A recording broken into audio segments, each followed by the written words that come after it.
Bismillah, alhamdulillah.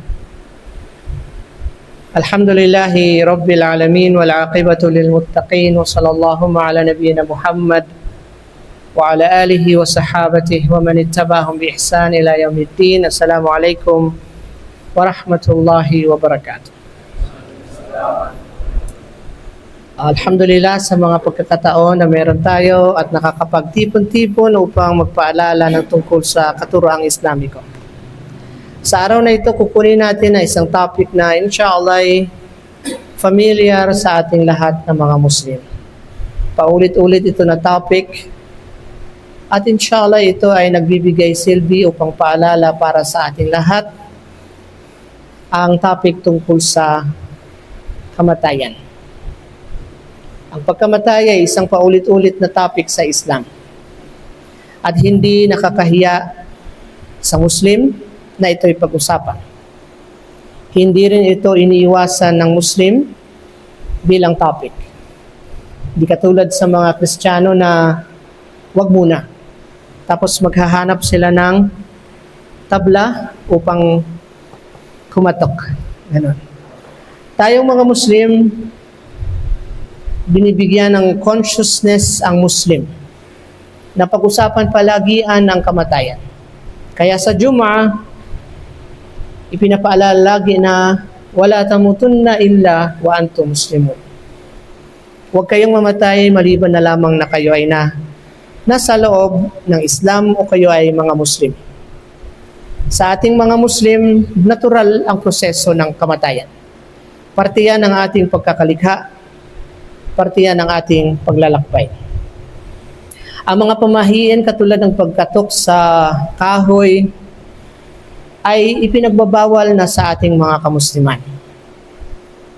Ganon din sa ibang mga balik Islam na kung saan, o kaya yung mga Muslim na rin, na born Muslim, ipinagbabawal sa atin ang mga wishes na sabihin ng Muslim na wag muna, Ya Allah, wag muna. Marami pa akong dapat gawin. At maraming mga balik Islam ang ganyan ngayon ang nasa isipan. Nasa bingit na ng kamatayan, maluha na ang sakit, ang dua pa rin niya, Ya Allah, baguhin mo ang iyong hukom.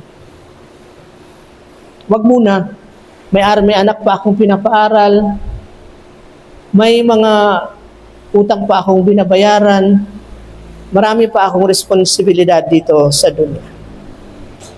At ang mga wishes na ito ay ipinagbabawal sa ating mga Muslim. Ang kamatayan, walang panahon tayong nalalaman. Kullu nafsin dha'iqatul maut. Lahat ng kaluluwa o lahat ng nilikha ay daratnan ng kamatayan. Aina ma takunu yudrikumul maut walau kuntum fi burujin musyayyada. Kahit saan man kayo mapunta, ay maaabutan kayo ng kamatayan kahit nagtago pa kayo sa napakataas na tore. Sa ating mga kamusliman, inuulit-ulit ang proseso, ang pag-aaral sa kamatayan upang hindi tayo, inshallah, mabigla.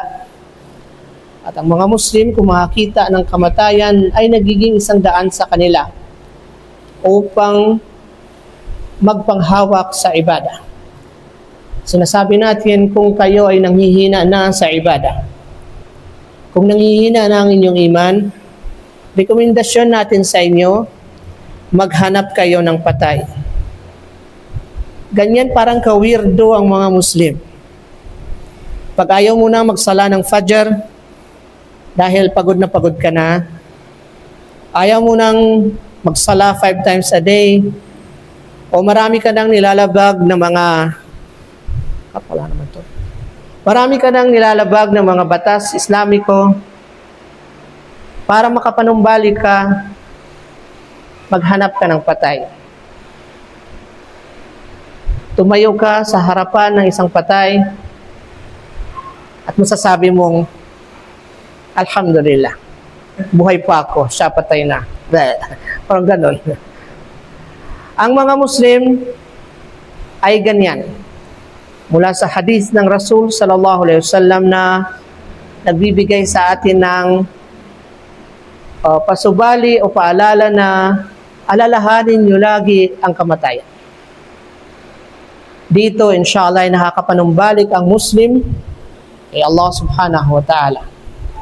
Dito, nagkakaroon siya uli ng kasiglahan sa kanyang ibada. Makakatayo siya, inshallah, sa pagsagawa ng sala at iba pang uri ng ibada. At alam natin na kay Allah tayo nanggaling at sa Kanya rin tayo babalik. Sa hapon na ito, inshallah, kukunin natin ang ilan sa mga paalala sa mga karapatan ng mga patay sa buhay at karapatan ng mga buhay sa patay. Marami siguro kayong mga kilalang patay na. Meron ba kayong kilalang patay na? Namatay na sila. Alhamdulillah. At binibigyan natin ng reminder ang mga buhay na may karapatan sa kanila ang mga patay. Ilan ito sa mga punto na inshallah ay dapat ulit-ulitin natin sa mga kamusliman. Ang paalala na may karapatan ng mga patay sa mga buhay. Ano ang ilan sa mga karapatan ng patay sa buhay? Una dito, siguro alam naman ninyo, kaya tapos na tayo sa topic na ito. Dito na tayo sa karapatan ng buhay sa patay. Kasi tapos na tayo sa karapatan ng patay sa buhay, inshallah. Alam na ninyo yun. Alhamdulillah. Okay? At dahil alam na rin ninyo siguro ang karapatan ng buhay sa patay, tapos na tayo sa dalawang topic na yun. Pwede na tayong mag-question and answer. Alhamdulillah. Okay na? May nakuha kayo, inshallah, na mga paalala sa hapon na ito ng ating pagtitipon-tipon. Ang karapatan ng patay sa buhay. Una dito, pagtakpan ang kanilang kahinaan. At nangyayari sa ating panahon ngayon na hindi na natin nagagawa ito. Ano ibig sabihin ng kahinaan? Ang kahinaang pisikal, ang kahinaang sosyal, ang kahinaang pinansyal, pagtakpan ng mga buhay ang patay. Kaya sa mga nagpo-post sa social media ng mukha ng mga patay, hindi yun in accordance sa ating sunnah. Kahit sabihin mo pang ito ay magsisilbing inspirasyon sa mga kamusliman. Kahinaan kasi ang pisikal na katawan na hindi na gumagalaw. Pagtakpan ninyo yun. Ang mga iba, ginagawa nila na ang patay na ito, pipicturean nila, ipopost nila sa Facebook para sa iba't ibang kadahilanan. Ngunit ang nilalayo ng ating Sharia bilang mga magkakapatid para kay Allah subhanahu wa ta'ala, pagtakpan natin ang kahinaan ng bawat isa, buhay man o patay. Kagaya niyan ang mga Muslim kapag meron silang pinagdaraanan ng mga sakit, nakaratay sila sa kama, sa ospital, may mga machines na nakatusok sa kanilang katawan, mga kahinaan niyon. As much as possible, pagtakpan natin niyon. At isa sa mga bagay na pagtatakip ay yung disiplinahin mo ang sarili mo, huwag i-post ang mga picture ng mga kahinaan ng iyong kapatid. Kahit nanghihingi ka pa ng GCash para sa kanilang pagbayad sa ospital. Naintindihan ba ninyo yun? Yan ang unang karapatan ng patay sa buhay. Karapatan ng mga patay na pagtakpan ng kanilang kahinaan. Lalong-lalo na yung mga maggugusol o maghuhugas sa bangkay ng patay. Kapag may nakita kayong kahinaan sa kanyang pangangatawan, wala kayong ipagsasabi. Ang kamatayan niya tapos na. Kahinaan niya yon. At ang pagtatakip ninyo sa kanyang kahinaan, inshallah, ay pagtakpan din ng Allah subhanahu wa ta'ala ang inyong kahinaan sa araw ng paghuhukom. Yan ang unang karapatan ng patay sa buhay, inshallah. Pangalawa, na karapatan ng patay sa mga buhay ay ang janaza. At alam ng lahat kung ano ang janaza. Ito ang mga pamamaraan upang mailibing ng tama sa Islamikong pamamaraan ang isang Muslim na namatay. Kasama na dito ang ghusl sa kanyang kamatayan, ang pagbabalot ng tela sa kanyang katawan, ang pagsasala sa kanya, at ang paglilibing sa bangkay. Lahat ito ay karapatan ng isang patay sa mga napag-iwanan niyang mga kapatid.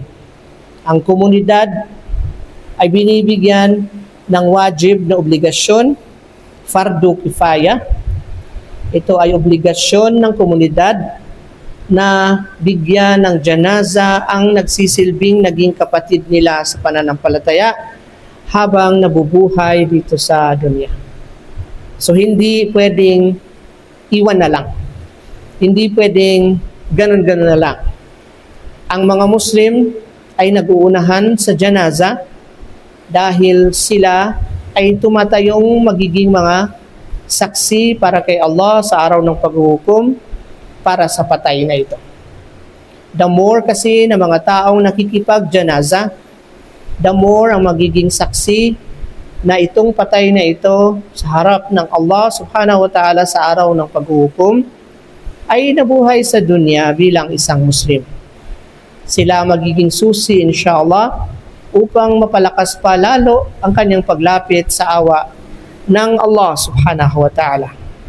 Itong janaza na ito ay nagdudulot ito ng katiwasayan at kapayapaan para sa taong patay.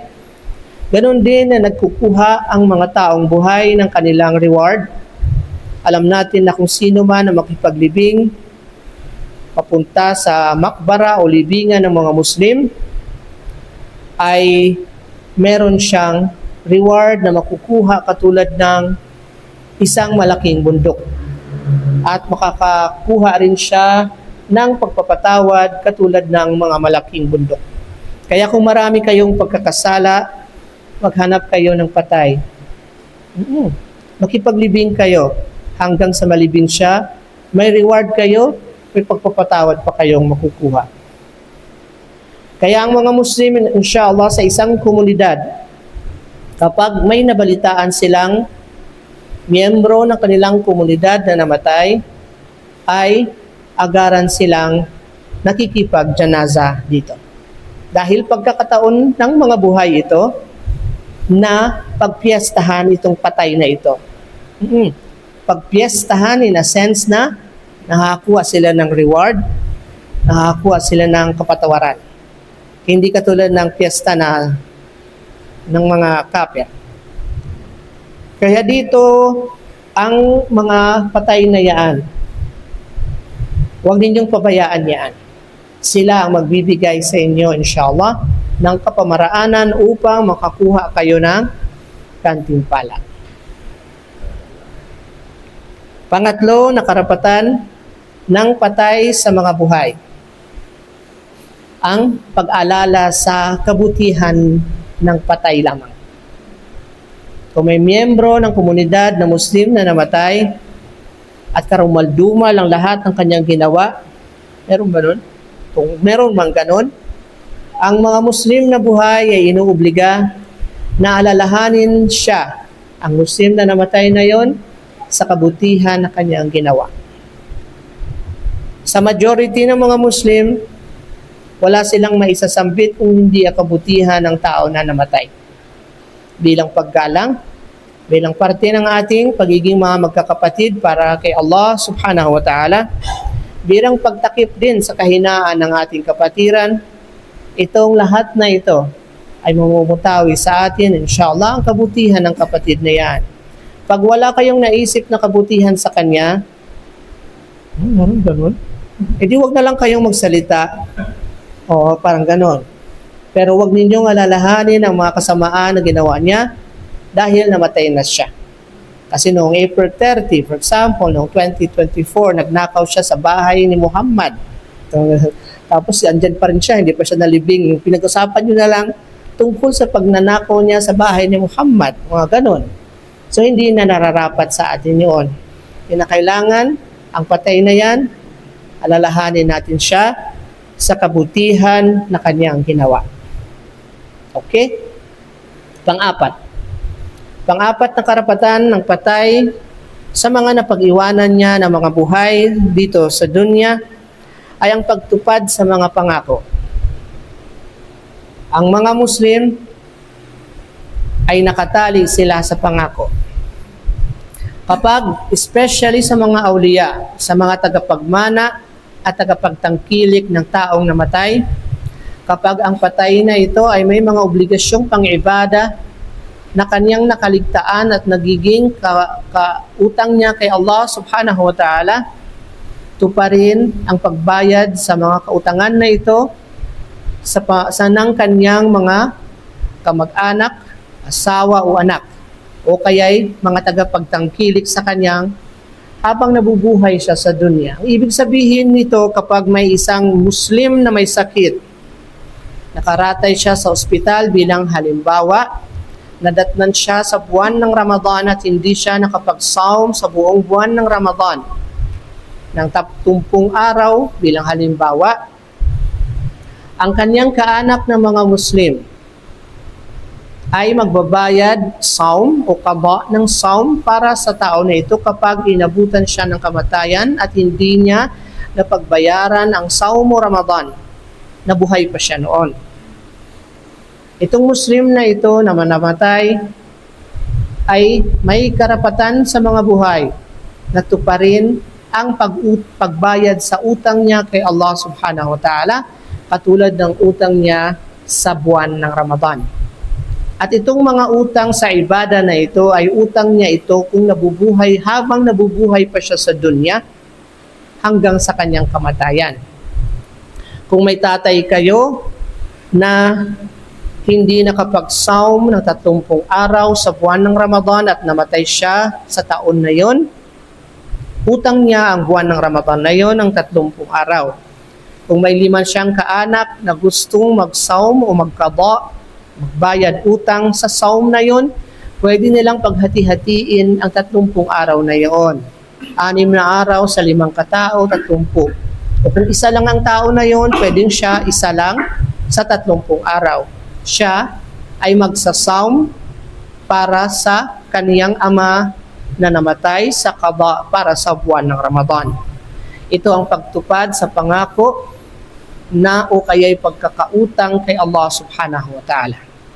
Ganon din na ang mga kaanak o mga kamag-anak o kaya'y mga kapatid sa pananampalataya ay maari ding o inuobliga din, depende sa sitwasyon na meron sila, na tuparin ang pangako sa pagbabayad utang. Ang komunidad, inshallah, kung mayaman-yaman, ay obligado na bayaran ang utang ng kanilang kapatid kung nasa kakayanan nila ito. Mas lalo itong nagiging emphasis o nai-emphasize ito lalo kung ito ay anak o kaya'y asawa. Kaya ang mga utang na ito na dala-dala ng patay ay magiging bigatin niya sa kanyang libingan o kaya'y sa kabilang buhay kapag hindi ito nabayaran. So babayaran ito ng kanyang mga tagapagmana o mga awliya sa abot ng kanilang kakayanan. So itong pagtupad sa pangako sa utang na ito ay isa ring bagay na karapatan ng patay sa mga buhay. Lalong-lalo na kung ang patay na ito ay may mga anak na naiwan na may kakayanan naman. Mapaparusahan ang mga awliya na ito kapag pinili nila na hindi bayaran ang utang ng kanilang ama o ina kahit ito ay nasa kakayanan nila. So kinakailangan ang patay na ito o ang taong may sakit na ito, ipagbigay alam niya ang kanyang kautangan bago ang kanyang kamatayan. Pero kung sobra sa kahihiyan, dahil marami talaga siyang utang at tinago niya ito, pagbabayaran pa rin niya ito sa araw na ng paghuhukom o kaya habang nasa libingan. Ang mga pangako na ito ng pagtupad ay karapatan ito ng patay sa mga napag-iwanan niya ng mga awliya o kaya mga tagapagmana o tagapagtangkilik, mga kaanak ng patay. So kung ano man ang mga pangako ng inyong ama o ina o pangako ng inyong mga mahal sa buhay, kagaya ng sa panghalimbawa, narinig ninyo ang inyong kamag-anak na nagsabing, Wallahi, maghahajj ako sa taon na ito. Nakapagsambit siya ng pangalan ng Allah, nagsumpa siya sa pangalan ng Allah subhanahu wa ta'ala, pagkatapos hindi niya naabutan ang buwan ng mga hajj. Namatay siya. Sa mga nakarinig nito ng mga kaanak o mga tagapagtangkilik, obligado silang tuparin ang pangako na ito para sa paghahajj. Sila ay maghahajj sa ngalan ng taong namatay bilang qada o pagbabayad dahil siya ay nangako sa ngalan ng Allah subhanahu wa ta'ala. Kaya huwag kayong maging katulad ng mga Arabo na kada liko nila, sumusumpa sila sa pangalan ng Allah. Merong mga ganon, lalo na yung nakapag-Saudi. Di ba? Magwawallahi sila, papasok sila sa CR. Mga ganon na, ay, sumumpa sila sa pangalan ng Allah, papasok lang sa CR. Ano ba yun? Hindi ito isang bagay na magaan. Ang wallahi ay bagay na mabigat. Kaya wag kayong manumpa sa ngalan ng Allah, maliban na lamang sa bigat ng sitwasyon. At hindi ito ginagawa araw-araw. Okay? So, ang pagtupad sa mga pangako na yan ang pang-apat, panglima ba yun? Basta. Ang mga patay ay may karapatan sa mga buhay sa pamamagitan ng pagdudua at pagdizikir para sa kanila. So kung may mga kamag-anak kayo o kayo may miyembro kayo sa komunidad, mga kaututang dila ninyo noon na namatay na at naalala ninyo sila, magdua kayo para sa kanila, magzikir kayo kay Allah subhanahu wa ta'ala. At sa isang instances pa, kasama rin ng pagdudua at pagdizikir dito ay ang pagsasadaka sa ngalan ng taong namatay. Lalong-lalo na emphasis ito sa mga kaanak o tagapagmana ng taong patay. Ang pagsasadaka na ito ay depende ito sa lakas o bigat o dami ng inyong kayamanan.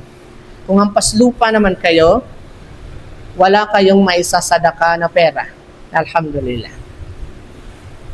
At karamihan ng mga Muslim ngayon, nakikita nila ang sarili nila na mga hampas lupa sila. Pero ang pagsasadaka ay hindi lamang sa anyo ng pera, maraming uri ito. Ang emphasis lamang ay ang mga kaanak o mga tagapagmana ay magsasadaka para sa taong patay. So ibig sabihin nito kapag may patay at may anak siya, maaari ang anak ngayon ay magpatayo ng masjid kung kakayanin, inshallah, sa ngalan ng kanyang ama. O kaya'y magpakain, o kaya'y magpahukay ng balon para sa tubig, o kaya'y magtanim ng mga puno, at iba pang uri ng mga sadaqatun jariyah para sa kanilang mahal sa buhay. Kaya ang mga patay na ito, kapag siya ay may mga napag-iwanan na mga kaanak na inshallah ay practicing ng mga Muslim, ay nasasadaqatun jariyah siya. Kaya ito ay paghihikayat din sa mga kamusliman na paramihin ninyo ang inyong mga anak. Oo. Kasi baka sa 10 na yun, isa lang ang magsasala in the future. Ay kung isa lang anak mo, tapos hindi pa nagsasala, anong sadaqatun jariyah ang makukuha mo sa anak mo na yon? Kaya paramihin na lang para kahit sa 10 may isa. Alhamdulillah. Sa 10 may isang nagsasala o kaya nagpakamabuti bilang Muslim at nagdudua para sa kanyang ama na patay. Alhamdulillah, merong ganon.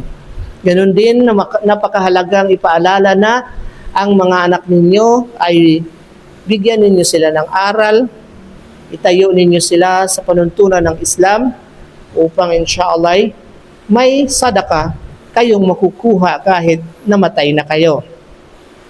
Ang sadaqatun jariyah na ito, sinabi natin na iba't iba ang anyo nito, katulad ng puno na itinanim ng anak sa pangalan ng ama.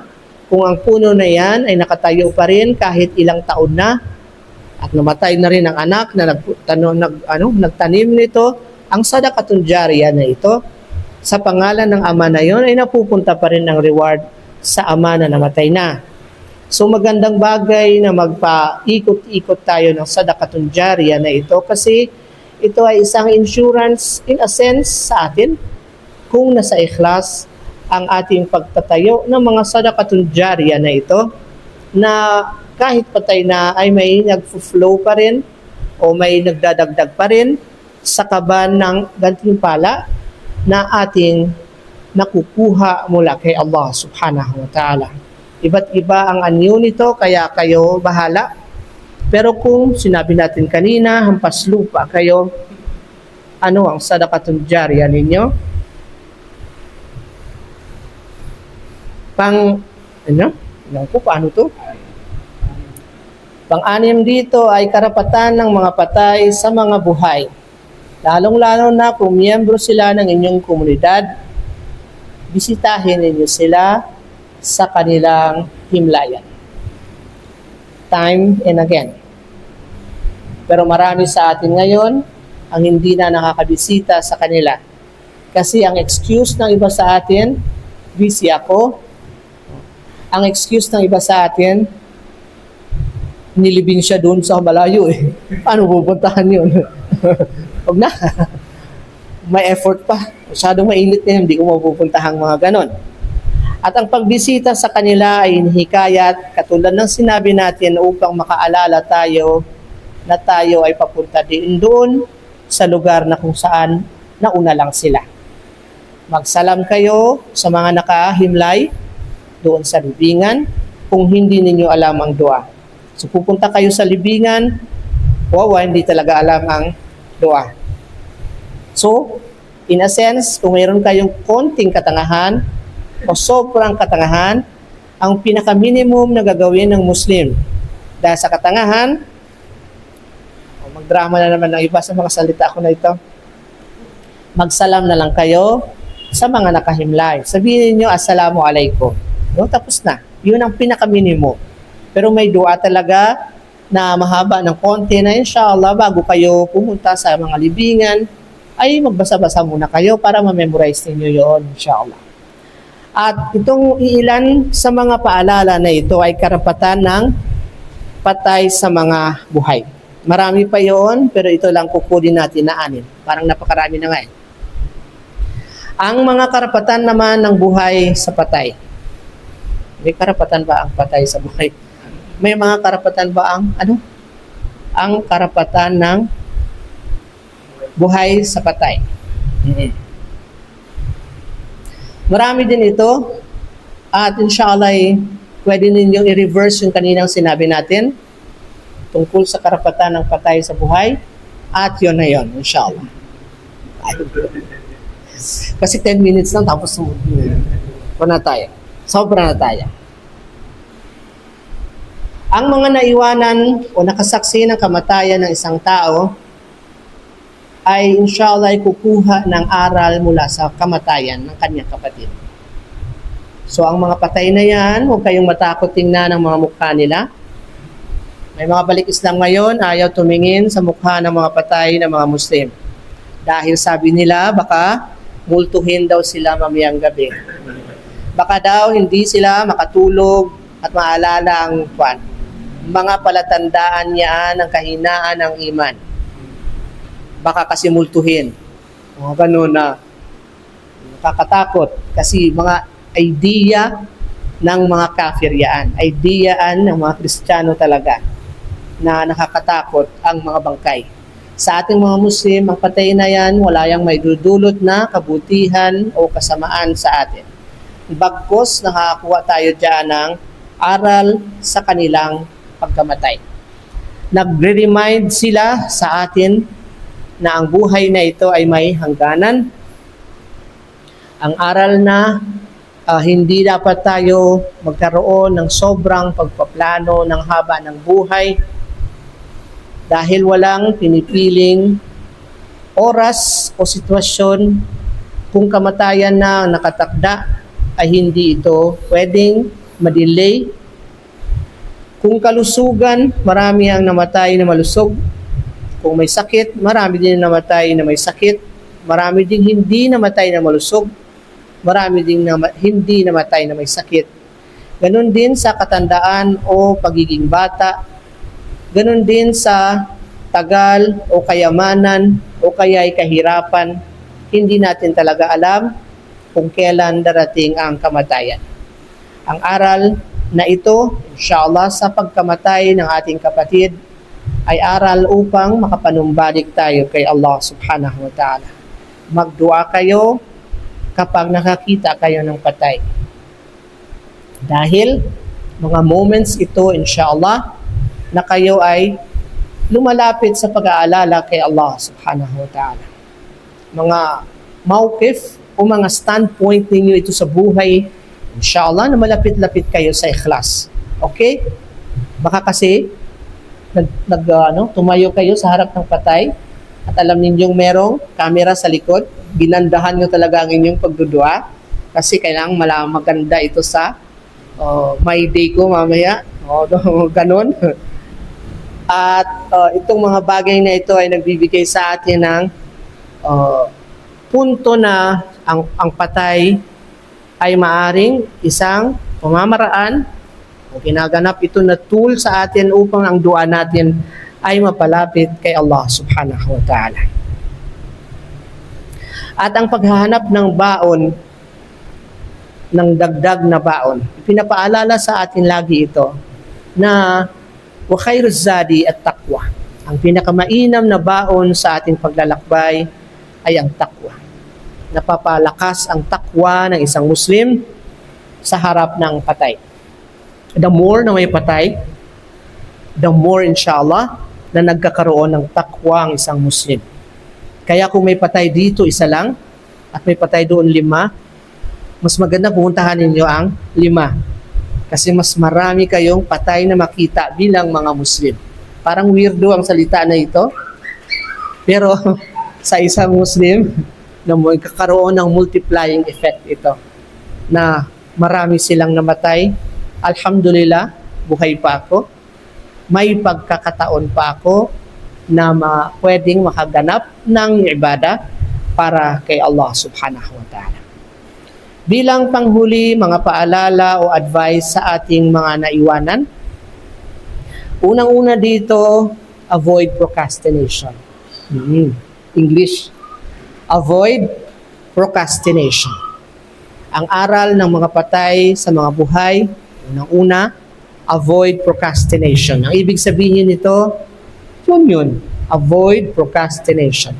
Alhamdulillah. Huwag inyong i-delay. Huwag kayong magpabukas.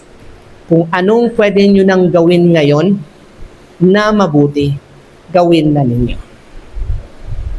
Dahil walang itinakda na kaalaman tayo sa pagkamatay. At may mga Muslim na nagsasabi na kung kailan na ako ma-old age, doon na ako magpapatayo ng masjid. Paano kung hindi ka abutan ng old age? Oo nga. Tapos, minsan, makakapagbigay tayo ng sadaka na ngayon na talaga. Pero sabi, ay bukas na lang. Kasi yung pera ko dito, baka may bibilin pa ako doon. Kaya bukas na lang ito. Paano kung hindi ka na aabutan ng bukas? Yan ang ibig sabihin ng procrastination. Huwag tayong magpa-delay ng pwede nating magawa sa ngayon. Kagaya din yan ng pagsasala natin ng tahajjud, pagsasala natin ng witr, o kaya ipagdudua natin sa kalagitnaan ng gabi, o kaya ipagbabasa ng mushaf o Quran. Huwag na lang, bukas na lang. O kaya kung meron mong assignment ng sa alas 6 ng umaga, mamayang hapon na lang, yung mga ganon. Avoid procrastination. Huwag ninyong i-delay. Huwag ninyong i-late. Huwag kayong magdahilan dahil busy. Dahil maraming gagawin. O lunes na lunes pa naman, ang dami kong gagawin. Mga ganon. Na kung pwede namang pagtyagaan na ninyo. Ang Muslim ay pinapalalahanan nito.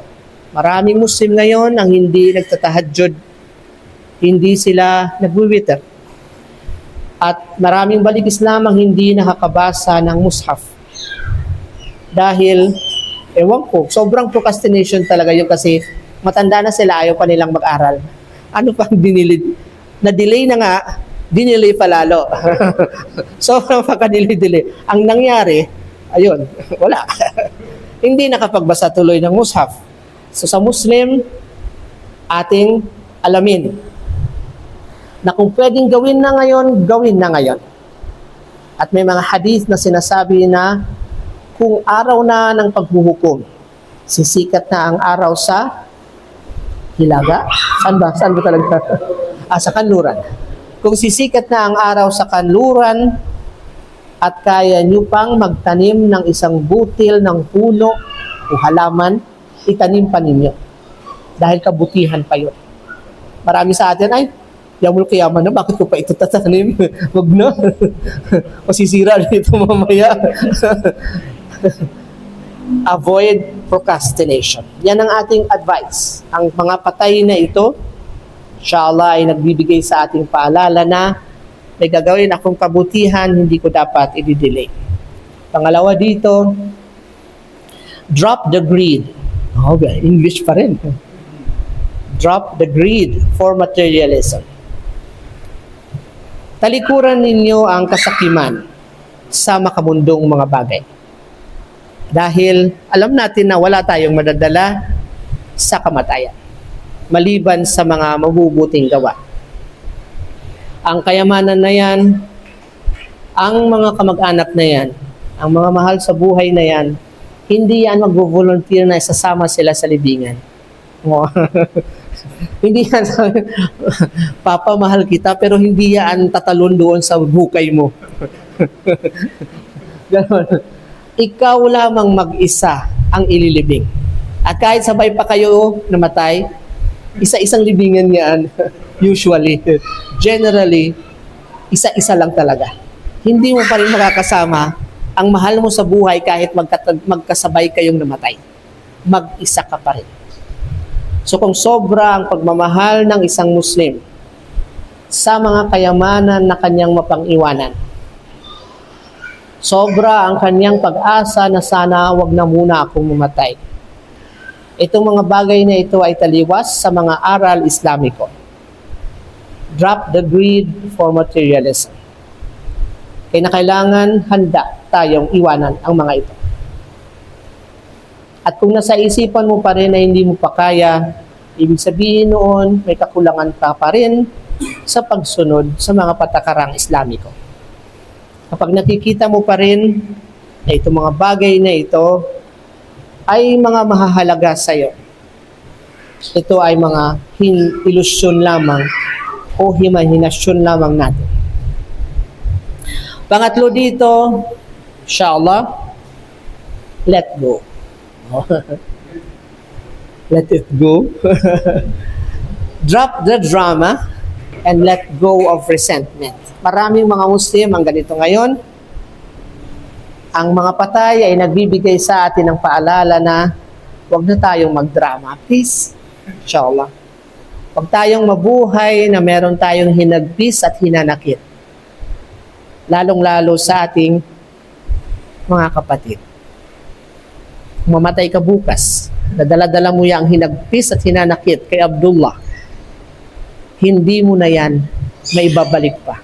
Dadalhin mo ang hinanakit na yan hanggang sa araw na kayo ay magtutuos sa harap ng Allah subhanahu wa ta'ala. At maraming Muslim ngayon ang hindi na marunong magpatawad. Hindi na sila marunong magpalampas at ini-expect nila ng mga kapatid nila ay perfect. Pero actually, hindi rin naman siya perfect. At kung nagkamali ang kapatid, hindi na sila magiging mga magkakapatid para kay Allah. Umiikot-ikot ang ating aklat, ang Quran at ang Sunnah ng Prophet sallallahu alaihi wasallam sa pagiging mga magkakapatid para kay Allah. At kung kapatid mo ito para kay Allah, marunong kang mag-let go.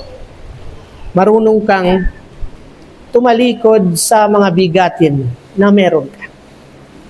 Kung binigyan ka nila ng kawalang katarungan, para sa Muslim, okay lang. Kapatid ko yan. Pero marami ngayon, isang di pa lang ng lupa na binakuran ng kanyang kapatid ay hanggang sa Supreme Court. Magtutos tayo. At ang iba, naging sumbungan na nila mga kafir. Nagsusumbong na sila kanino? Kay Tulfo. Para sa karapatan niya na inagaw ng kanyang kapatid. Para sa isang dipa ng bakod ngayon. Kung mahalaga sa iyo yun, alalahanin mo na ang hinanakit sa isang dipa ng lupa na yan, grabe naman, ay patong-patong na bigatin niyaan sa araw ng paghukom. Dapat marunong sana ang Muslim na magpalampas, pero hindi. Especially sa mga balik Islam, kapag pera ang pinag-usapan, gusto nila may auditing. Down to the very last peso or cents. Dapat klaro tayo. Ayaw nilang mag-isip ng kabutihan sa kapatid. Ayaw nilang magpalampas. Kung binulsa ng kapatid, sana sabihin nila sa sarili nila, okay lang yun. May makukuha akong gantimpala sa aking kamatayan. Kung may utang sa inyo ang kapatid ninyo na hindi nakapagbayad, ang bawat araw after ng due date na hindi siya nagbayad ay sadaka niya para sa inyo. Kaya kung 1 million ang utang niya, every day na hindi siya nagbayad after the deadline, may sadaka siya sa inyo na 1 million. Oo. Pero may iba sa atin ngayon, hahanapin ng katulad na yun, tutugisin, puputaktihin, mga ganung mga bagay. Pagpare-remind sa atin ito ng pagiging mga materialistic nating mga Muslim. Let go of the drama. Let go of the resentment. Magaan sana sa Muslim na magparaya, na mabuhay siya na kahit inaapi siya para kay Allah subhanahu wa ta'ala lahat ito. Ang nabubuhay na martir ay ang Muslim. Kasi kahit bidulutan siya ng kawalang hiyaan ng kanyang kapatid, in a sense, nakakayanan niyang, okay lang yun kapatid ko yun, para kay Allah subhanahu wa ta'ala. Pero sa ngayon, wala yan. Remind mo ang kapatid mo, naka-brother mo, hindi galit sa galit. Mura sa mura. Ganun. Yung parang lahat na ng ginawang kasamaan, ginawa na ng kapatid. At bihira makakatagpo ng mga kapatid ngayon na marunong sa ganitong uri ng sadaka. Kaya nga kung meron kayong napagbigyan ng utang at ayaw ninyo silang singilin at ayaw din nilang magbayad, sa isipan sana ng Muslim okay lang yon. At least tumutubo ka sa gantimpala na nakukuha mo. Ikaw na lang magtago para kung namatay ka, hindi sila nakapagbayad, araw-araw, may gantimpala kang nakukuha. Naiintindihan ba yun? Alhamdulillah. Pang ilan to? Basta advice pa rin ito. Ang mga buhay ay dapat mapapaalalahanan na ang mga ginagawa natin ngayon ay may epekto sa ating kabilang buhay. Kung ano ang ginagawa mo ngayon, may immediate effect ito sa iyong akhirah. Kung naging mabuti ka ngayon sa kapwa mo, inshallah may kabutihan kang makukuha. Kung naging mabuti ang iyong pananalita, inshallah may mabuti kang kahihinatnan. Ang lahat ng inyong mga saloobin na mabuti, may epekto din yang ng kabutihan sa kabilang buhay. Nabubuhay sana ang Muslim sa kabutihan na yon, na ang pagtibok ng puso, may epekto yan sa iyong akhirah. Ang pisikal na mga sagawain sa ibada, may epekto yan sa akhirah. Paligsahan ito sa kabutihan at hindi ito paligsahan ng palakihan o paramihan ng mga gawa. Kung ano ang pwede mong gawin ngayon, may epekto yan sa kabilang buhay. May nakakakita man o wala. Dahil kung ano ang iyong nagawa ngayon, hindi na yon mabubura sa aklat ng iyong buhay talaan. Kaya hindi yan malilimutan ng Allah subhanahu wa ta'ala. Kahit ikaw nakalimot ka na nga kung ano yung mga ginawa mo noon, nakabutihan, nakalista yan. Kaya kung ano naalala mo pwede mong gawin ngayon, gawin mo na ngayon. Dahil ang inyong ginagawa ngayon ay may epekto sa inyong kabilang buhay. Isa pang advice, hold on. Wow, ganun. Hold on to your relations. Ang pagiging mga kamag-anak, ang pagiging pamilya, ang pagkakaroon ng komunidad Islamiko. Ito lahat ay mga relations ng isang Muslim. Panghawakan ninyo yan. At wag na wag kayong mag-give up kaagad-agad. At ito ay paulit-ulit na kwento sa mga kapatid natin na Muslim. Kapag may kakulangan ng isang masjid, nakitaan niya ng hindi kagandahan ng masjid, tatalikuran na niya ang masjid na yun. Yun ay cutting off the relations. Relations sa pamilya, ganun din sa ama, sa ina, sa mga anak, sa mga kamag-anak. Ang inyong mga kadugo, ang inyong pamilya, dahil sila rin ang bibit-bit sa inyo sa janaza. Ang komunidad, kung kayo ay nagpakamabuti sa harapan nila, marami ang tatayo sa inyo sa araw na kayo ay patay na. Hindi na kayo makakagalaw, patay na kayo. Kung kayo ay bantog sa kabutihan sa komunidad, marami kayong kapatid na dadamay sa inyo. Hindi lamang sa araw ng inyong janaza at paglilibing, kung hindi sa araw din na naaalala nila kayo. Kahit taon na ang nalipas, may mga nagdudua pa rin sa inyo. Kasi naaalala nila kayo na nagkapit kayo sa relasyon na meron kayo. Kaya huwag kayong manampal ng wala sa oras. Huwag kayong manakit ng wala sa lugar. Huwag kayong magdulot ng kawalang katarungan, maging patas kayo. Maging mga tao kayong dumudulog sa katarungan. Dahil hindi lamang ito sa ngayon, kung hindi para din sa inyong kinabukasan. Ang kamatayan, papunta tayo lahat diyan, hindi upang maging bantog kayo sa mga tao, kung hindi ito ay pamamaraan upang maitayo ninyo ang mga katuroang Islamiko. At isa pang advice, ilagay ninyo sa isipan ninyo na hindi sapat. Never enough. Hindi sapat ang kabutihan na inyong ginawa. Kahit lahat na ng kabutihan o ibada na gawa ninyo, baka isipin pa rin ng Muslim ang kanyang kakulangan. So dito, nakikita niya ang kanyang sarili nang wala sa pagmamalaki, inshallah. Laging nasa pagpapakumbaba. Lagi niya nakikita na ang kapatid niya siguro mas mainam kaysa sa kanya.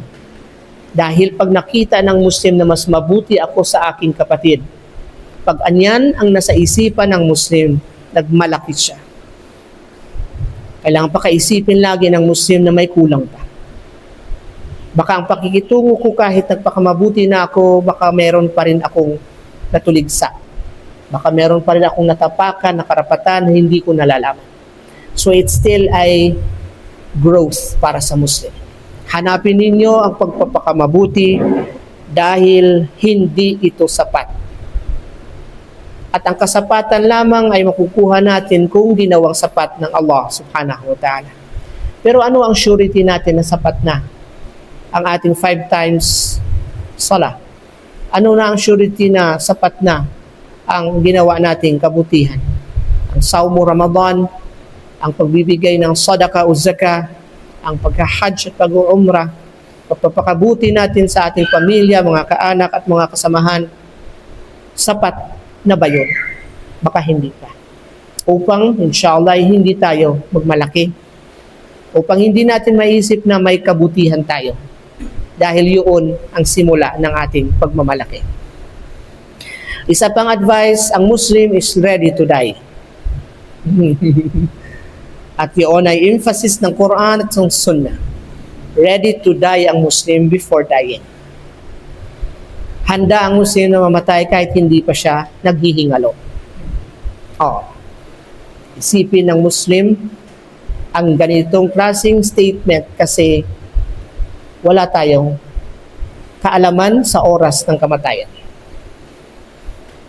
Nakasalalay ang ating itinakda sa kamay ng Allah subhanahu wa ta'ala.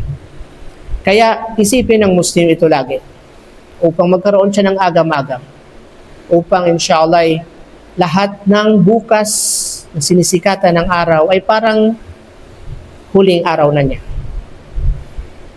At ang pagpaplano ng kamaraming mga bagay sa dunya ay nagiging maiksi para sa kanya. At isa pang advice, marami na sa inyo ang gustong matulog, supposedly 10 minutes lang, di ba?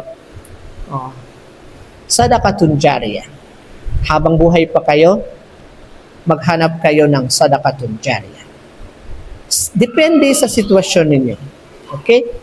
Kung mga hampas lupa kayo, may sadaqatun jariyah pa rin kayo. Pwedeng tayo, inshallah. Kayo ang maghahanap noon. Kung mayaman-yaman naman kayo, inshallah, magpatayo kayo ng iba't ibang mga falisilidad para sa mga kamusliman. Magpaaral kayo ng mga estudyante ng Islam, maglimbag kayo ng mga aklat, at iba pang mga kabutihan para sa sadaqatun jariyah na iniisip ninyo. Itong mga sadaka na ito, na itatayo ninyo ay pwedeng mag-isa lang kayo, pwedeng grupo kayo. Pwede kayong makisali dahil sa hampas lupa kayo, for example, wala kayong makisali na lang kayo sa mga organisasyon na merong sadaqatun jariyah. Inshallah, sabit din kayo doon sa sadaqatun jariyah na meron sila. Maghahanap ang Muslim ng kabutihan na walang humpay ang gantimpala, walang katapusan ito na kahit sa kamatayan ay nagre-reap pa rin siya, inshallah, ng benefits o rewards. Alhamdulillah. Kung marami naman kayong anak, paramihin yung anak ninyo pa rin. Puntahin nyo sila sa mga madrasa. Ang pagbabasa nila ng Quran, inshallah, ay sadaqatun jariyah ninyo. Iba't ibang kapamaraanan. At panghuli, inshallah, upang matapos na ito, dahil siguro gutom na kayo, shorten the hope. Diba? Huwag kayong mangarap ng matagal na buhay. Dahil ang mga nangangarap ng matagal na pagstay dito sa dunya ay ang mga kafir at mga Hudyo. Mga non-Muslim, mga Hudyo lamang ang nangangarap na matagal silang mabubuhay dito sa mundo. Yawaddu ahaduhum law yu'ammar alfa sana. At sila, mga wala sa pananampalataya, ay nangangarap kung pwede lang na mabuhay sila dito ng 1,000 taon. Yan sinasabi sa Quran. Hindi tayo ganyan. Ang Muslim, katulad ng sinabi natin kanina, handa tayo sa kamatayan kahit hindi pa tayo naghihingalo. Ipaulit-ulit natin sa sarili itong mga aral na ito. At inshallah, nakakuha na ninyong aral na ito before. Kailangan lang ulit-ulitin ito dahil ang ating buhay ay makadunya na. At minsan ang ating pag-uugali ay hindi na natin nai-inline sa katuruang Islamiko. At kung may balita ng mga patay, minsan natatakot pa tayong magpa-lend ng ating sasakyan. Alam nyo yun, di ba? May mga brothers tayo na may mga van. Pag nakasakay daw ang patay doon, makamalas yun sa buhay. O, ganun. May ganun pa yun. Ngayon, hanggang ngayon, sa mga Muslim. Napagdaanan nyo siguro yun. Oo. Na, subhanallah, malayo tayo sa ganung mga pamahiin. Pero ang buhay na makadunya ay nagbibigay sa atin ng paglayo sa pag-aalala sa kabilang buhay. Sa ating kamatayan, inshallah, nakuha natin ang kapatawaran at awa ng Allah subhanahu wa ta'ala. Na may puso tayong dalisay na hindi tayo nagkikimkim ng galit kay Abdullah. Hindi tayo nagalit doon sa organisasyon na yon na hindi nagbayad ng utang. O, ganun. Hindi tayo nagagalit dahil sa hindi tayo binayaran. O, ganung mga bagay na kung anong nangyaring hindi pagbabayad utang, okay lang yon. At least may haanihin ako sa araw ng paghuhukom. Pagbabalik kay Allah subhanahu wa ta'ala na ipinangako sa Quran. Pagbabalik kay Allah subhanahu wa ta'ala ang kamatayan, pagsisimula na naman ito ng mas mahaba-haba pang paglalakbay. Kung sa dunya, 60, 70, 100 years ka, sa kabilang buhay, libu-libong taon. Kung ikumpara dito sa dunya, ang paglalakbay pa. Lalakbay pa kayo sa loob ng inyong libingan. Kung paparusahan kayo doon, good luck sa inyo. Kung meron mang good luck. Sa libingan, maghihintay kayo doon sa araw ng paghuhukom. At sa araw ng paghuhukom, titipunin tayo ng Allah kung ilang araw din yun o taon. Libu-libong taon siguro.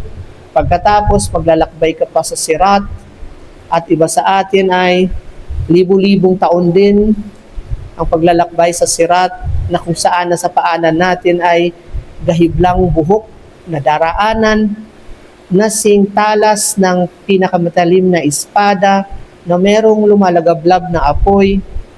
Paglalakbay yun at ang buhay sa dunya ay paghahanda doon.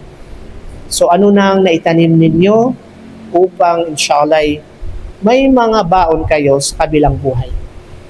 At kung may namatay kayong kapatid, tingnan niyo sila ng may aral. Puntahan ninyo sila sa janaza, kausapin ninyo. At kausapin ninyo ang inyong mga sarili na buhay pa ako, siya patay na. Ganon. Ibig sabihin, may pagkakataon ka pang madagdagan ng iyong kabutihan dahil buhay ka pa. Nasa awa ka pa rin ng Allah subhanahu wa ta'ala ng pagbabago inshallah at maaari mo pang imaituwid ang mga baluktot ng kapamaraanan na meron ka. Alhamdulillahi Rabbil Alamin. Sana magsilbi itong mga paalala sa atin sa pagbabalik natin sa pang-araw-araw na buhay na busy tayo, sa pagbabalik natin sa mga normal na aktibidades natin na sa isipan natin lagi itong mga paalala na ito sa kamatayan, pagpapabuti ito ng ating pag-uugali, pakikitungo sa kapwa-tao, pagtatayo natin ng katarungan, inshallah, upang wala tayong madala ng mga kasamaan o kaya hinagpis at hinanakit sa ating pagkamatay. So, dito na tayo tatapusin ang lecture na ito. Kung may katanungan kayo, inshallah, alhamdulillah, mabuting bagay yun. Kung wala kayong katanungan, ibig sabihin noon, napakatalino talaga ninyo. Alhamdulillahi Rabbil Alamin. May katanungan kayo. Kung walang magtatanong, ibig sabihin napakatalino talaga ninyong lahat. Alhamdulillah.